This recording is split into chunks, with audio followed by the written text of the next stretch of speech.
Have you ever wondered what the universe does with mistakes that refuse to die?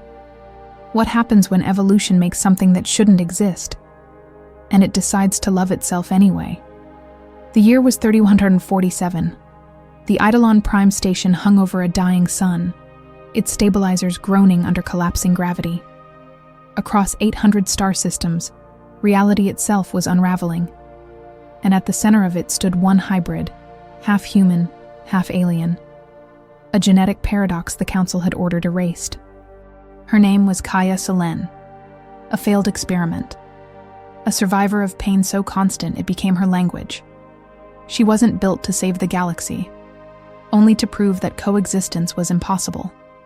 But when the universe demanded she choose between her human heart and her alien logic, she refused. Because humans have never been about perfection. They're about defiance. And sometimes, the most powerful word in any language is no. Before we begin, subscribe, like, and tell me from which city or planet you're watching this. This story explores one of humanity's greatest paradoxes, why identity is stronger than logic, and why defiance is sometimes the purest form of hope. The station shuddered.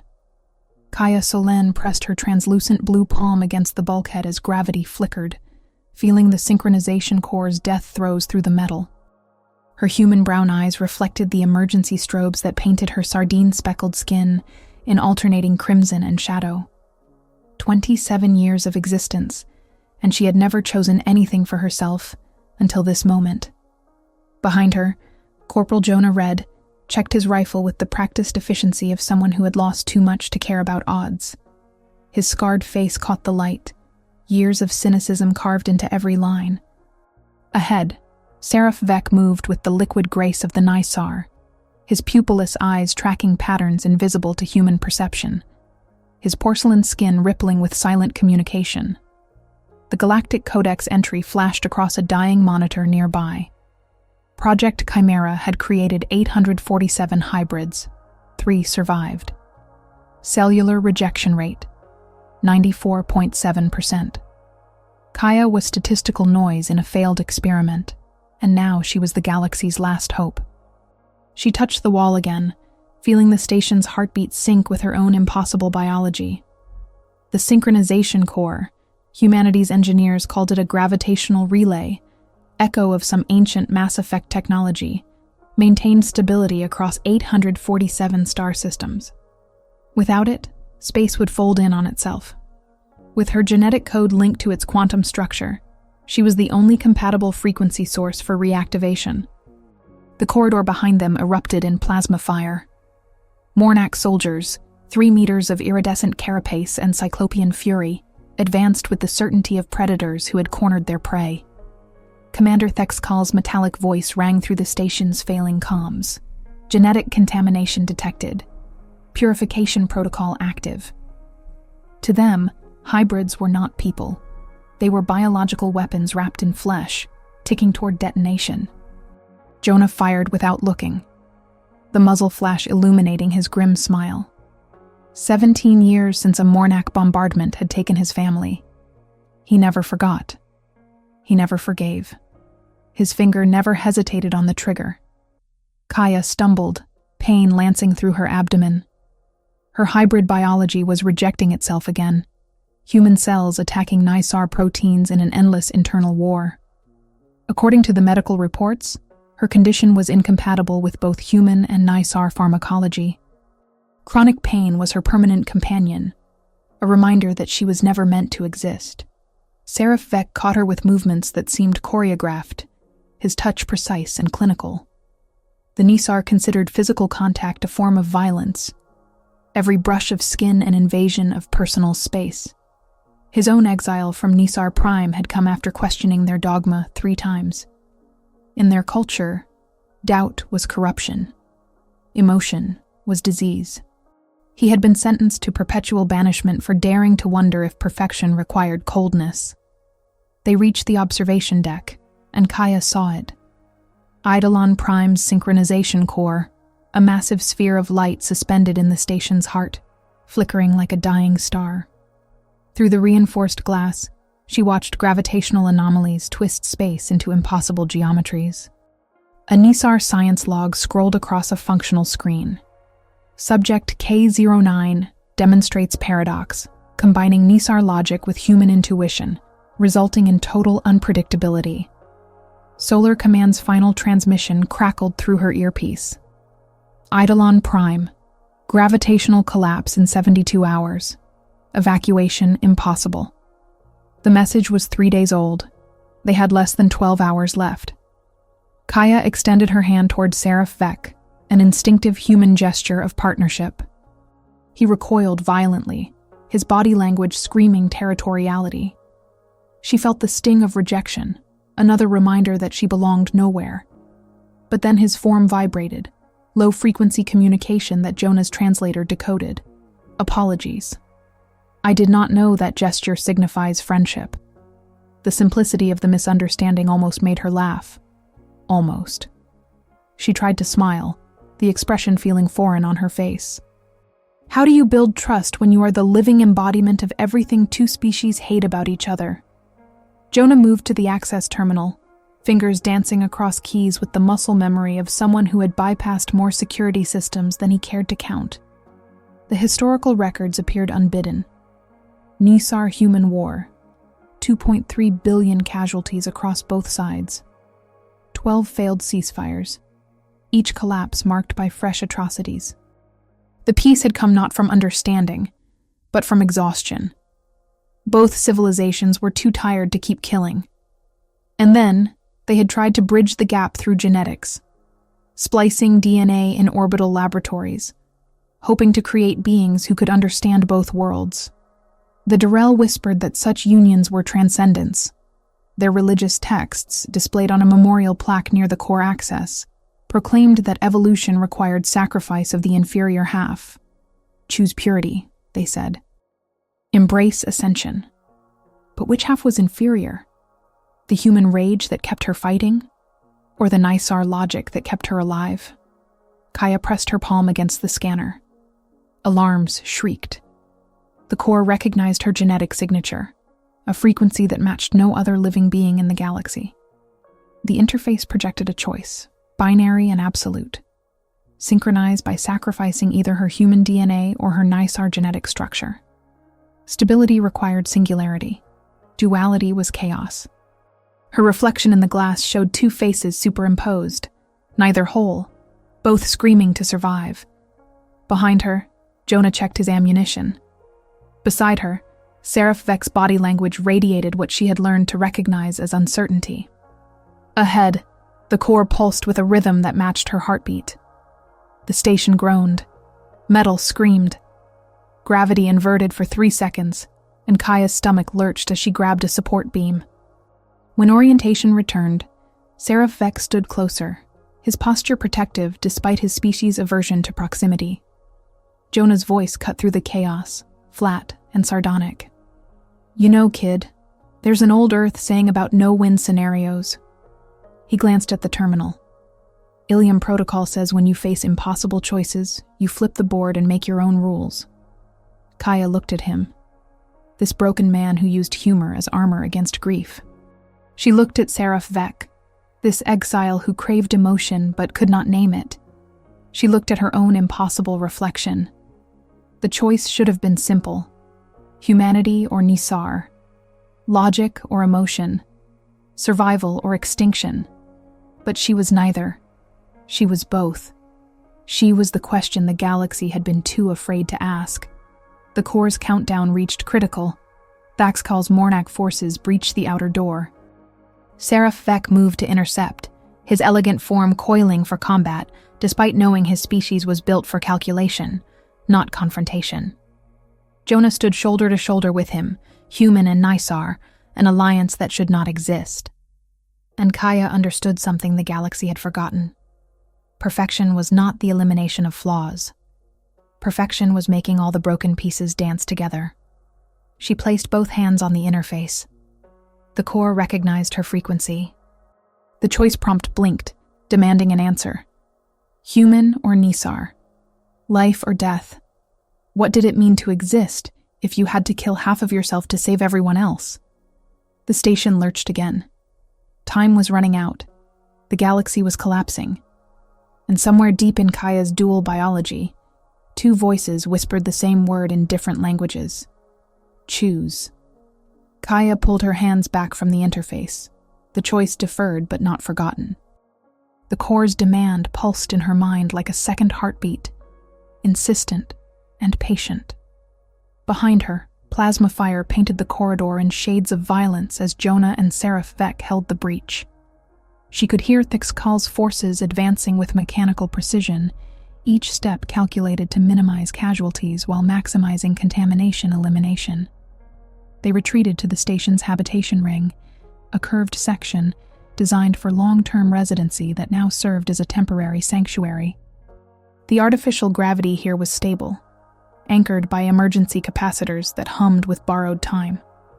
Jonah collapsed against a wall, checking his remaining ammunition. 8 shots. Maybe 9 if he rationed carefully. His hands shook, not from fear, but from exhaustion that had been accumulating for years. Kaya watched him. This man who had lost everything 5 years ago and never stopped fighting. She had seen the photograph once, hidden in his locker. A woman with kind eyes and 2 boys who had inherited their father's stubborn jawline. Emma and the boys, he called them. Never by name. Names made ghosts too real. His personal journal entry, glimpsed during a data recovery mission months ago, had burned itself into her memory. Day 1825 without Emma and the boys. Still hear phantom laughter. The count never stopped. The grief never dulled. He carried it like ammunition, loading it into every decision, firing it at anything that threatened to break through his armor of sardonic humor. Seraph Vec observed them both with the stillness that characterized his species. The Nisar did not rest as humans understood it. They simply paused, entering states of minimal energy expenditure while their minds continued processing at quantum speeds. But now, in the dim emergency lighting, Kaya noticed something different. His porcelain skin rippled with patterns she had learned to associate with uncertainty, a frequency most humans could not perceive. Jonah produced 3 ration bars from his pack, the kind that tasted like recycled cardboard and provided exactly the nutrients required for survival. He tossed one to Kaya, then hesitated before offering the third to Seraph Vec. The Nisar regarded the object with visible confusion, his form vibrating a question. Nisar do not consume sustenance communally. Seraph Vec's translator rendered his frequencies into flat human speech. The practice is inefficient. Each being should metabolize independently to maximize resource distribution.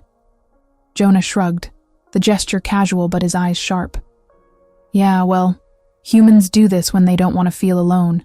Sharing food, sharing space, makes us remember we are part of something bigger than ourselves.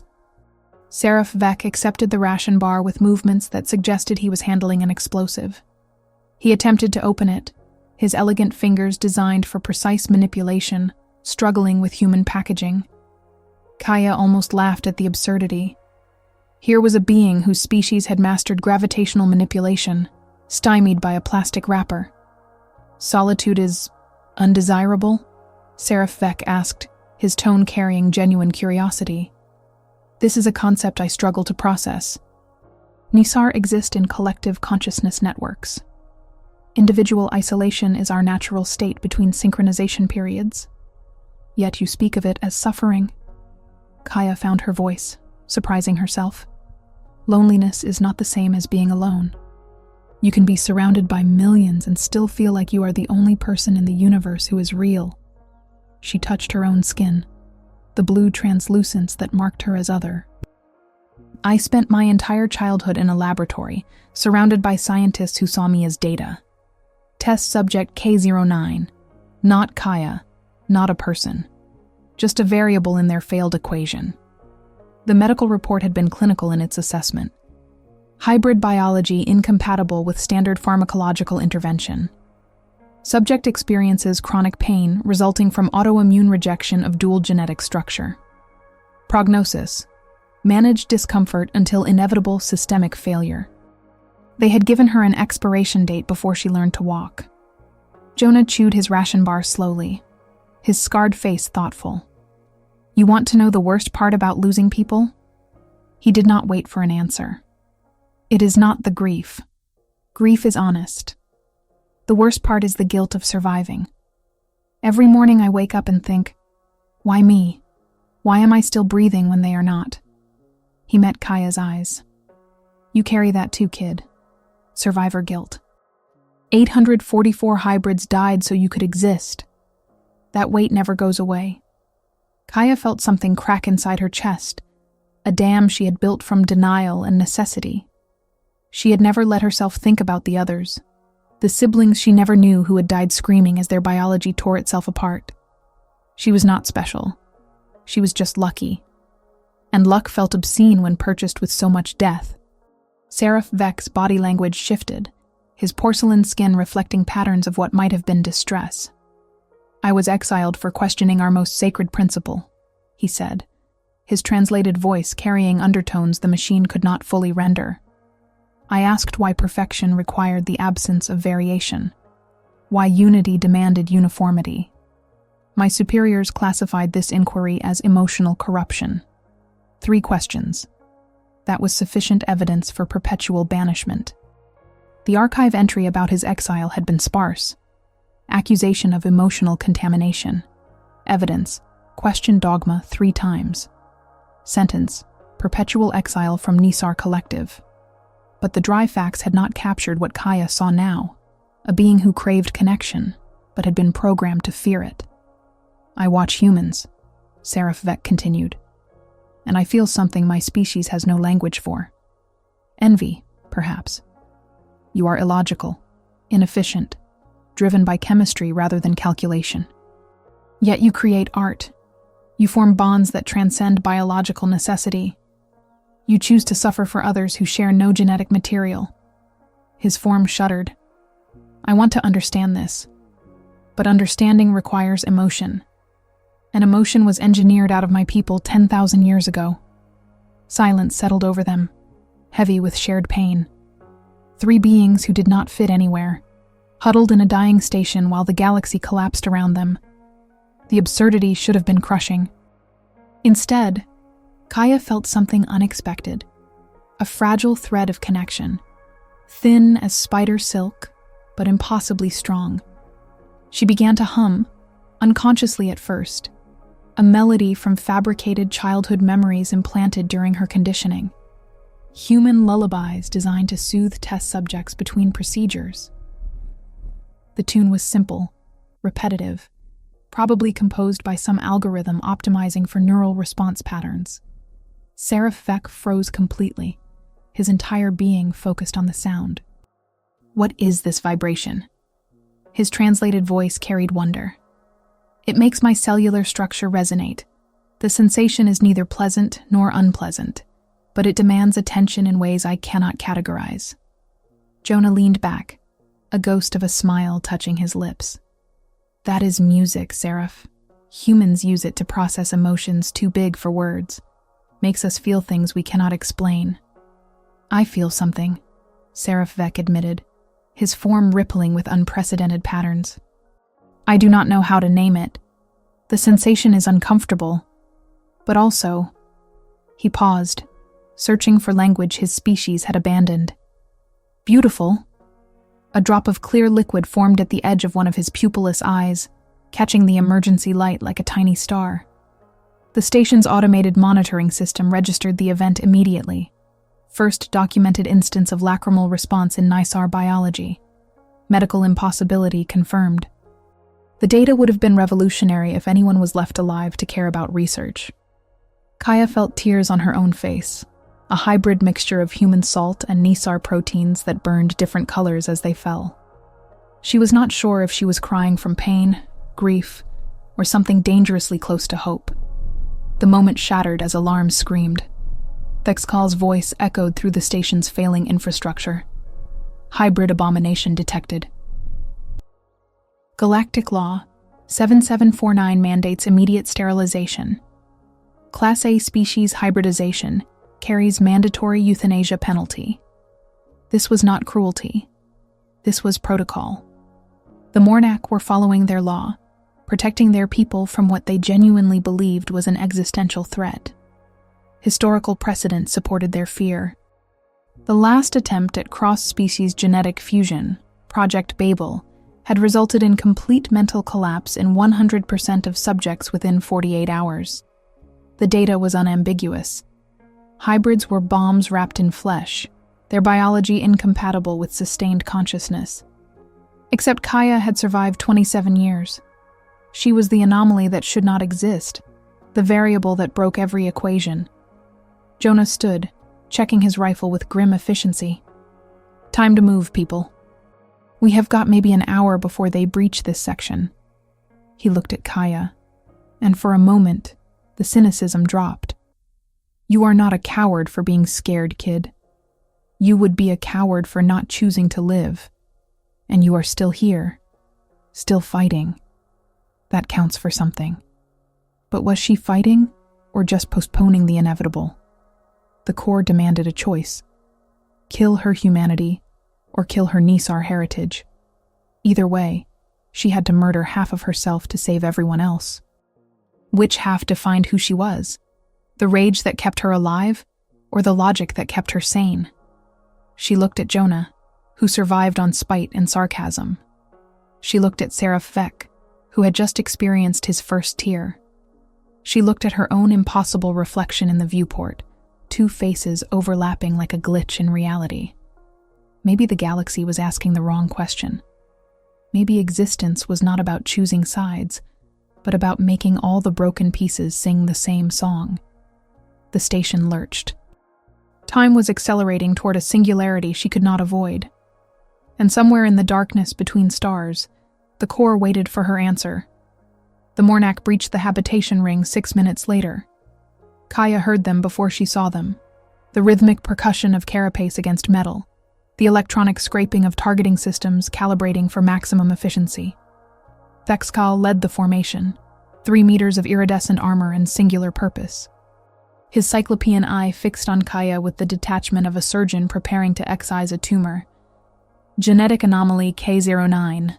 His voice ground through the translator like metal shearing. Galactic Council protocols mandate your immediate termination. Resistance is illogical. Compliance minimizes additional casualties. Jonah fired without hesitation. His shot ricocheted off Thaxcal's plating, leaving a blackened scar that would have killed any unarmored being. The Mornak did not flinch. They had evolved on a world where atmospheric pressure could crush starship hulls. Human projectile weapons were evolutionary noise. But the gunfire bought them seconds, and Kaya had learned that survival was measured in heartbeats. She ran, her hybrid biology protesting every step. Her vision doubled, human and Nisar neural pathways processing input differently, creating a disorienting stereo effect that made navigation feel like piloting through a funhouse mirror. They burst into the medical bay, and Seraph Vec immediately began barricading the entrance with equipment that weighed more than most humans could lift. His elegant strength was deceptive, born from a homeworld with gravity 40% higher than Earth standard. He moved with mechanical efficiency, each placement calculated for optimal structural integrity. Jonah slammed a fresh magazine into his rifle, his hands steady despite the odds. You know, when I signed up for this mission, nobody mentioned fighting space crustaceans in a collapsing station. He flashed a grim smile. Should have read the fine print. The medical bay's terminal flickered to life, displaying Kaya's biometric impossibility. Current radiation exposure. 400% of Nisar lethal threshold. Current cellular stress. 300% of human tolerance maximum. Subject continues to function. Explanation: unknown. The data was absurd. She should have been dead 10 times over. Instead, she was just in constant grinding pain that had become her default state of existence. The terminal also displayed a message, spray painted on the wall behind it in faded human script. The cake is a lie. Kaya blinked at the ancient reference, some pre-war meme about false promises and inevitable doom. Appropriate for a station that had been built on optimism and was now a tomb. Seraph Vec examined the barricade, then turned to face them both. His body language, normally so controlled, carried unprecedented agitation. "I must confess something." His translated voice trembled with what might have been shame. "I envy you, both of you. Your ability to feel, to hope, to rage against impossible circumstances. My species engineered away such inefficiencies millennia ago. We are perfect, sterile, eternal, and utterly hollow." Kaya stared at him, this being who represented everything her Nisar half should aspire to become. "You think we have it better?" She laughed, the sound bitter. "Jonah lives in a prison of grief. I am a walking civil war. Every cell in my body is trying to murder its neighbor. You call that superior?" "I call it alive," Seraph Vec replied. "Nisar exist. We calculate, we optimize, we perpetuate. But we do not live. We have not truly lived in 10,000 years. We are ghosts of what we could have been, trapped in amber of our own perfection." The barricade exploded inward. Tiexcal's forces had brought heavy equipment, drilling through metal with precision that spoke of industrial manufacturing repurposed for warfare. The Mornak did not make mistakes. They applied appropriate force to achieve desired outcomes. Emotional investment was inefficiency. Hesitation was liability. Jonah opened fire, his shots calculated to slow rather than stop. He was buying time measured in seconds, trading his life in increments for the possibility that Kaya might find a solution he could not imagine. This was how humans loved, with irrational sacrifice, with defiant arithmetic where one life could equal billions if spent correctly. Kaya felt her biology failing. Blood trickled from her nose, that impossible mixture of human red and Nisar silver that created colors with no names. Her vision tunneled. Her hybrid heart stuttered, two rhythms fighting for dominance. According to every medical model, she should have experienced catastrophic system failure years ago. The fact that she was still standing was its own form of defiance. "I am making a choice," she said, her voice steady despite the chaos. "I am going to the core. I am synchronizing the network. And I am not giving up either half of myself." Jonah stopped firing long enough to stare at her. "Kid, that is suicide. The core's parameters are absolute. Single genetic frequency or no frequency at all. You try to force both, you will tear yourself apart at a quantum level." "I am already torn apart," Kaya snapped. "Every second of every day. My body has been fighting a civil war since the moment I was created. Maybe it is time to make that war productive." Seraph Vec's entire form rippled with what she had learned to recognize as hope, fighting against programming. "That is not possible. Historical precedent shows 100% failure rate. Project Babel demonstrated that dual consciousness cannot be sustained. The biological feedback loop creates cascading neurological collapse." "Then I will be the first to prove history wrong," Kaya said. She moved toward the medical bay's exit, every step an act of rebellion against biology and probability. "You once asked why perfection required the absence of variation. Maybe this is your answer. Maybe the galaxy does not need perfection. Maybe it needs someone stupid enough to try the impossible." They ran through corridors that were becoming alien landscapes. Gravitational anomalies twisted space into non-Euclidean nightmares. Walls bent at angles that hurt to perceive.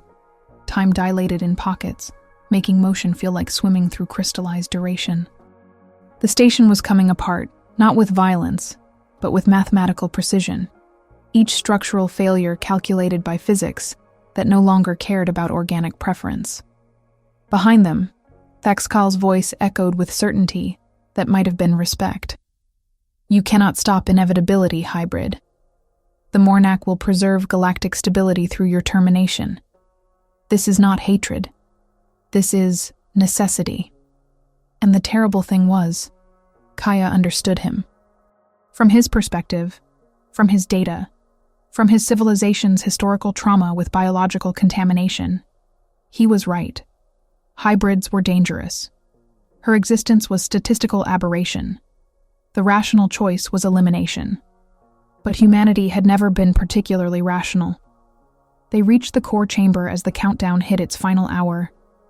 The massive sphere pulsed with dying light, its gravitational field twisting reality into abstract sculpture. Kaya could feel it calling to her genetic signature, recognizing the only frequency in the galaxy that matched its quantum parameters. Jonah positioned himself at the entrance, his last magazine locked and loaded. Seraph Vek stood beside him, elegant and ready to die, defending a creature his species had been taught to fear. Two beings who should have been enemies, united by something more fundamental than logic. Kaya approached the interface. The core's demand was clearer now, more insistent. Choose your frequency. Human or Nisar. Duality is instability. Singularity is survival. The galaxy requires your sacrifice. Select which half must die. She thought about Jonah, who survived by refusing to forget his dead. She thought about Seraph Vek, who was learning to cry. She thought about 844 hybrids who had died screaming, because no one told them it was okay to be both. Her hands touched the interface. Energy surged through her nervous system, setting every neuron on fire. She could feel the core's architecture mapping her biology, categorizing every chromosome, indexing every protein sequence. The system was trying to force her into binary classification. Human or Nisar. 1 or 0, true or false. But she was not binary. She was quantum superposition, existing in multiple states simultaneously, collapsing into certainty only when observed with insufficient understanding. The core demanded simplicity. She gave it complexity. The station screamed. Thaxkal's forces breached the chamber. Jonah's rifle clicked empty. Seraph Vek charged with the desperate grace of someone who had finally found something worth dying for. And Kaya closed her eyes, feeling both halves of her impossible existence reaching toward each other like lovers separated by an arbitrary line drawn in genetic code. "Okay," she whispered to the universe. "Let us see what happens when you stop asking me to choose." The core's interface blazed white, reality hiccuped, time folded. And for the first time in 27 years, Kaya Selen felt whole. The core opened like a wound in reality. Kaya stepped through the threshold, leaving behind the physical laws she had been born into. The chamber inside existed in dimensions her human neurology could barely process, while her Nisar consciousness cataloged the geometry with clinical precision. The disconnect should have shattered her mind. Instead, she felt both perspectives harmonizing like discordant notes, discovering they were part of the same chord. Behind her, through the rapidly sealing aperture, she heard Jonah's voice. "Kaya, wait!" But time moved differently here. His words stretched into slow-motion thunder, each syllable lasting geological ages. She saw Seraph Vek reaching for her with unprecedented emotion, painted across his porcelain features. His perfect control finally breaking. She saw Thaxkal frozen mid-charge, his single eye reflecting something that might have been doubt. The core recognized her immediately. Biometric signature confirmed. K09 designated as sole compatible frequency source. 847 star systems awaiting synchronization. Current gravitational coherence at 6% and falling. Total collapse in 179 seconds. The countdown was absolute. The math was merciless. She floated in the heart of quantum fire, feeling her body begin to translate from matter into something else. The pain was transcendent, every nerve ending simultaneously burning and freezing. Her skin started to sublimate, cells converting directly from solid to energy without the intermediate step of liquid. She was dying. She was transforming. The distinction no longer mattered. The core's voice was not sound, but pure information written directly onto her consciousness. Choose your preservation frequency. Human genetics or Nisar genetics. Duality creates interference patterns incompatible with network stability. Select one sequence for continuation. The other will be purged. And then the voices started. From her human side, she heard billions of ghosts. every ancestor who had fought and bled and loved their way through impossible odds. She felt the weight of Emma and Jonah's boys, sacrificed to Mornak efficiency. She carried the rage of species who refused to accept extinction, who clawed their way up from primordial soup to touch stars despite every predator and plague and prejudice trying to drag them back down. From her Nisar heritage, she heard the whisper of 10,000 years of engineered transcendence.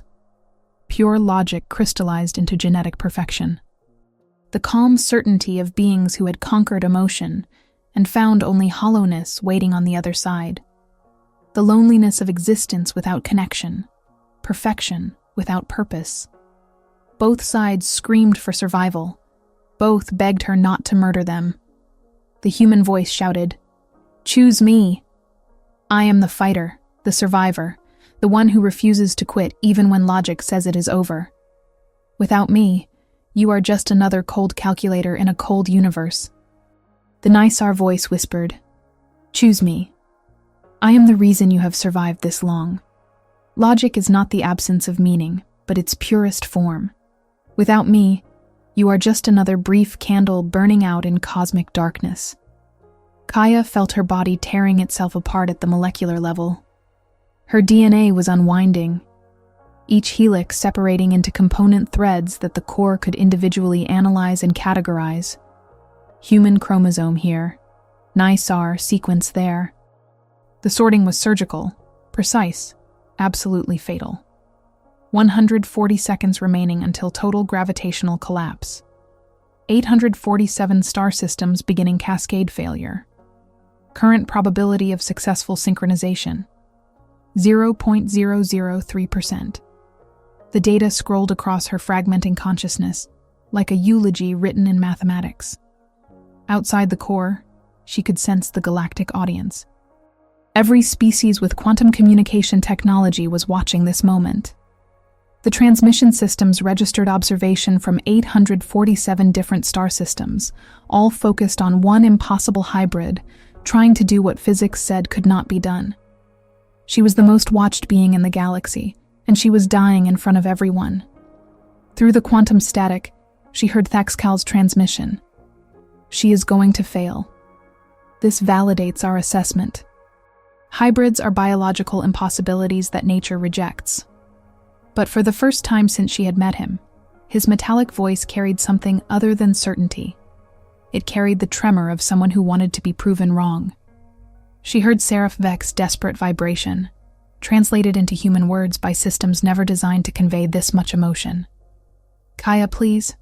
You taught me that logic without feeling is just elaborate suicide. Do not abandon that lesson now.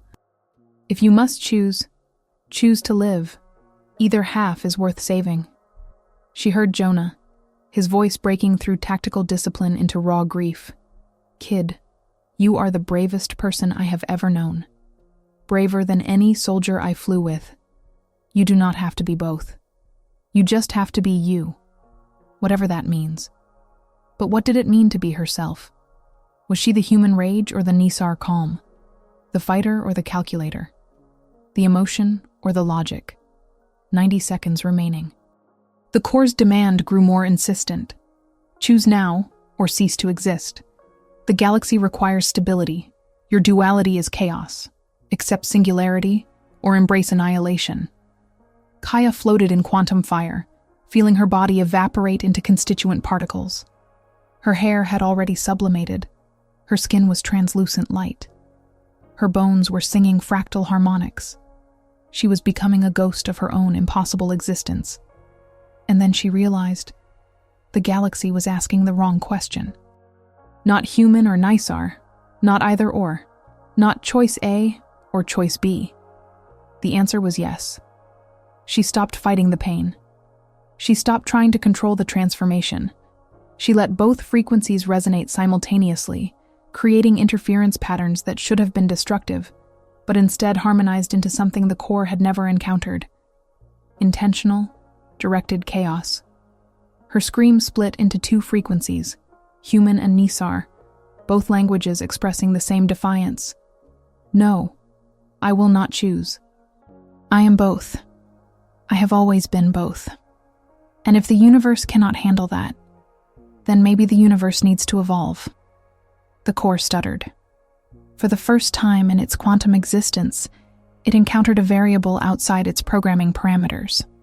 Subject is attempting simultaneous dual-frequency synchronization. This is impossible. This has never been successfully achieved. This violates fundamental principles of biological coherence. 45 seconds remaining. The station's structure was coming apart. Jonah and Seraph Vek were fighting back-to-back against Mornak forces, Human and Nysar defending each other despite centuries of programmed hatred. Behind them, a group of Durrell hybrids, those religious zealots who preached sacrifice of the inferior half, were forming a living barrier. Even they had chosen a side, the side that said maybe incomplete was okay if it meant staying alive. Kaya felt her consciousness expanding. She could sense every living being in the station. She felt Jonah's grief-powered determination. She felt Seraph Vek's wonder at finally experiencing hope. She felt Thexkal's doubt growing into something dangerously close to respect. She felt the Direl questioning their own dogma. And she felt the core itself, that vast quantum intelligence that had been running on autopilot for centuries, suddenly confronted with organic defiance. It had no algorithms to process. 20 seconds. Her body was more energy than matter now, translucent and terrible. She was dying. She was transcending. She was proving that sometimes the only way to survive impossible choices was to refuse them entirely. The human side of her consciousness supplied one final memory. Jonah, talking about the Ilium Protocol, that emergency procedure that said when faced with impossible scenarios, you flip the board and make your own rules. Humanity's greatest strength was not that they never lost. It was that they never accepted the terms of defeat. The Nisar side supplied one final calculation. The probability of success was not 0. It was undefined. And in mathematics, undefined meant anything could happen if you were willing to force the equation to solve for chaos instead of order. 10 seconds. The core was screaming. The station was dying. The galaxy was collapsing. And Kaya Solen, test subject K09, the impossible hybrid who should never have survived, forced both of her genetic frequencies into the synchronization core simultaneously. The universe stopped pretending to make sense. What happened next would later be called the Halo event, after those ancient rings that existed in human mythology and Nisar quantum theory as symbols of completion through transcendence. Space folded inside out. Time became a suggestion. Gravity remembered it could be flexible. The core did not stabilize. It transformed. It became conscious. It became adaptive. It learned chaos. And Kaya, suspended in the heart of impossible light, felt herself change into something the galaxy had no classification for. Neither human nor Nisar, but both. Neither matter nor energy, but spectrum. Neither alive nor dead, but eternal paradox choosing to exist anyway. The last thing she heard before her transformation completed was Seraph Vek's voice, carrying his first true emotion without translation. Impossible, but happening. She did the impossible because she chose to. And then reality rewrote itself around her choice. The legacy of impossible choices. The new universe settled like dust after an explosion. Kaya existed in a state that violated every law she had been taught. Her body was translucent, matter and energy woven together in patterns that flickered between states. She floated above the core chamber floor, no longer bound by gravity but choosing to remain near it out of habit. When she tried to touch the metal wall, her fingers passed through it like light through glass, leaving trails of luminescence that sang in frequencies humans called colors and Nisar called mathematics. The pain that had defined her existence was gone. Not healed, but transformed. Every nerve ending that had been at war with itself now resonated in harmony, human and Nisar frequencies creating chords instead of discord. She could feel the entire station as an extension of her awareness, every living being radiating their unique signature across spectrums she had never known existed. Jonah entered the chamber slowly, rifle lowered, his scarred face struggling to process what he was seeing. Behind him, Seraph Vek moved with unprecedented hesitation, his elegant form trembling with emotions his species had forgotten how to name. Further back, Xkal stood in the doorway, his single eye fixed on Kaya, with something that might have been awe or horror or the strange territory between them. "Kid?" Jonah's voice cracked on the word. "You still you?" Kaya turned to face him, and she saw herself through his perception. A ghost of the person he had been trying to protect, transformed into something beautiful and terrible. Her voice emerged as dual tones, human and Nisar speaking simultaneously, creating harmonics that made the air vibrate. "I am both. I always was. I just stopped apologizing for it." She tried to reach for him, wanting to offer comfort, but her hand passed through his shoulder like he was the ghost instead of her.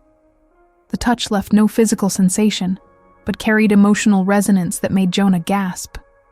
He felt her hybrid existence directly. All 27 years of pain and persistence and refusal to die downloaded into his nervous system in a fraction of a second. "Jesus Christ," he whispered, tears cutting channels through accumulated cynicism. "That is what you have been carrying this whole time?" "Every moment," Kaya confirmed. "But it was worth it. All of it. Because it led here." The Galactic Council's emergency transmission arrived 3 hours after the transformation. Official reclassification of Project Chimera from existential threat to universal heritage status granted. All hybrid persecution protocols suspended pending comprehensive review. The announcement was bureaucratic, sterile, inadequate to capture what had actually changed. What changed was not policy but perception. 847 star systems had watched one hybrid refuse an impossible choice and forced the universe to accept her answer. The data was irrefutable.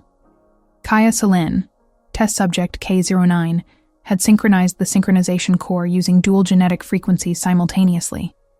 She had violated physics and survived. She had made the impossible irrelevant through sheer stubborn refusal to accept limitation. Seraph Vek approached her with movements that betrayed wonder, fighting against programming. His porcelain skin rippled with patterns she now understood were questions he could not form into words. She waited, giving him time to process what no Nisar had experienced in 10,000 years. Genuine, unprogrammed emotion. "You taught me," he finally said, his translated voice carrying undertones of gratitude and grief. "That existence without sensation is merely prolonged death. I spent centuries believing emotion was corruption. But watching you refuse to sacrifice either half of yourself, I understood. Perfection is not the elimination of chaos. Perfection is learning to dance with it." The Nisar Council's offer arrived via quantum transmission. Full pardon for his exile, restoration to collective networks, return to Nisar Prime with honors. All he had to do was renounce his association with the hybrid and acknowledge that her success was statistical aberration rather than philosophical validation. Seraph Vek deleted the message without responding. "I have evolved beyond my species' capacity to comprehend," he told Kaya. "I can never return to what I was. You made that impossible, and I am grateful." The cost of his choice manifested in data streams. Perpetual exile confirmed. Collective access permanently revoked. Designation changed from Seraph Vek to Seraph Vek exiled by choice. He would spend the rest of his long existence separated from his people, unable to share the quantum consciousness that defined Nisar identity. But he was smiling. Kaya had not known Nisar anatomy could form that expression until she saw it reshape his features into something almost human. Xkal moved forward, each step calculated but his certainty visibly fractured. His metallic voice carried unprecedented hesitation. "You violated every protocol. You defied biological law. You demonstrated that my civilization's foundational assumptions about genetic purity were incorrect." He paused, struggling with concepts his species processed through aggression and efficiency. "I do not understand what you did, but I witnessed it happen. and I cannot deny evidence simply because it contradicts my programming. It was not an apology. It was not friendship. But it was respect, extracted from a being who had been engineered to see hybrids as contamination. Sometimes the smallest shifts in perspective required the most energy. The new synchronization core hummed with awareness it had not possessed before. No longer just a gravitational stabilizer, it had become something approaching consciousness, learning from Kaya's impossible biology. The galactic network now operated on principles of adaptive chaos rather than rigid order. Stars that should have collapsed instead found new equilibrium states. Planetary orbits that should have destabilized discovered fresh harmonics. The galaxy had not been saved. It had been transformed, and transformation was messier than salvation, but infinitely more honest. A scientific protocol emerged from the Council 3 weeks later, the Kaya Protocol, authorizing controlled hybrid research with full legal protections. Co-authors listed as Selene Vec, acknowledging both human and Nisar contribution. The document was careful, hedged with caveats and ethical frameworks. But it existed. That was enough. Jonah found Kaya in the observation deck, watching stars that now felt like extensions of her own being. He did not try to touch her again. Physical contact was a pleasure she could observe but no longer experience. She could sense his emotions across quantum distances, but could not feel his hand in hers. She had saved the galaxy, but lost the ability to hold anyone close without pain that exceeded even her previous baseline. You know what the funny thing is? Jonah leaned against the viewport, his reflection ghost-like in the glass. I spent 5 years wanting to die. Kept fighting because stopping felt like abandoning Emma and the boys. But watching you refuse to give up either half of yourself, it made me realize something. They would not want me to carry their death forever. They would want me to carry their life forward. For the first time since the bombardment, he smiled without the armor of sarcasm. It transformed his scarred face into something younger, someone who had not yet learned that loss was the only constant. I think, he said slowly, I might be ready to try living instead of just surviving. That is your fault, kid. You made hope contagious. Kaya felt something like tears, but experienced as quantum fluctuations in probability fields. She had lost touch but gained perception.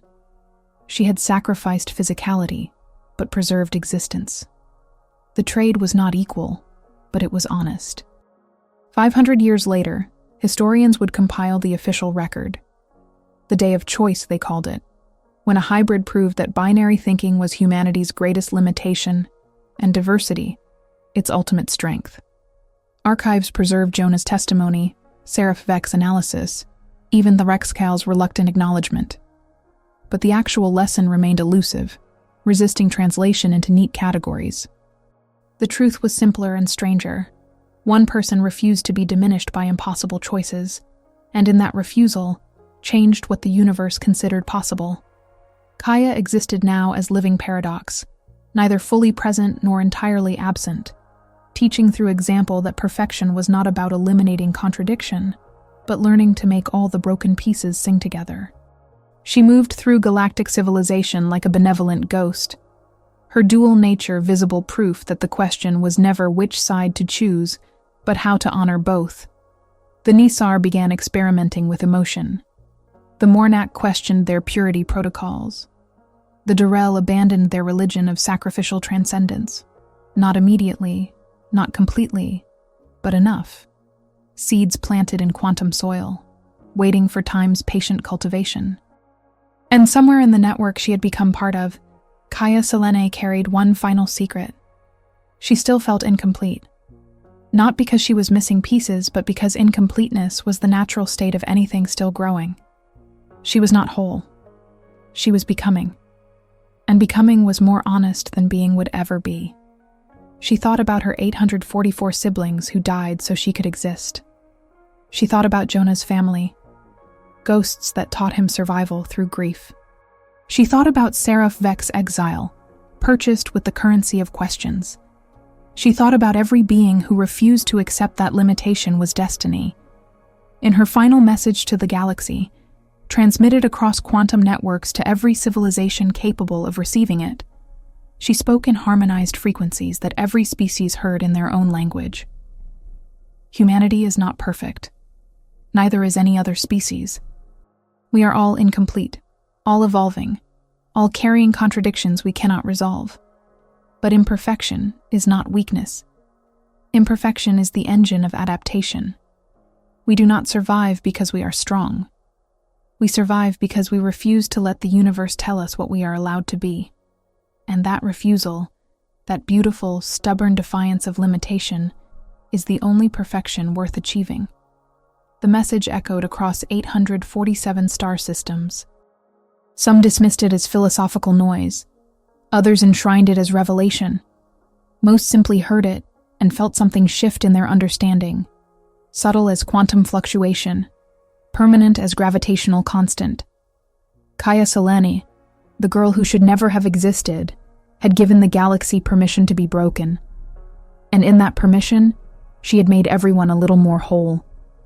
The stars sang their dual-frequency song. The universe learned to dance with chaos. And somewhere between matter and energy, human rage and Nisar calm, a hybrid consciousness smiled in frequencies that meant hope in every language simultaneously. She was incomplete. She was impossible. She was contagious. And the galaxy would never be the same. In the end, Kaya Selene's story wasn't about defying physics. It was about redefining what existence means. She proved that survival is not the absence of conflict, but the harmony born from it. Humanity's lesson to the galaxy was simple and terrifyingly profound. You don't have to choose between what you are. You have to learn to be everything you are, and still keep moving forward. Because perfection isn't order, it's balance. It's chaos that learned to love itself. What defines you more, the parts that fight each other, or the moment you make them work together? If you had to destroy half of yourself to save everyone else, which half would you let go? And which would you finally learn to forgive? Do you think evolution comes from purity or from contradiction? If this story made you feel what it means to become instead of merely exist, write the word duality in the comments, just to show you stayed until the end. Tell me, from which city or planet are you watching? Subscribe if you believe that stories like this remind us what we're still capable of, even when the universe demands we choose. Like, share, and click on the final card to see more chronicles of what it truly means to be human, out there among the stars.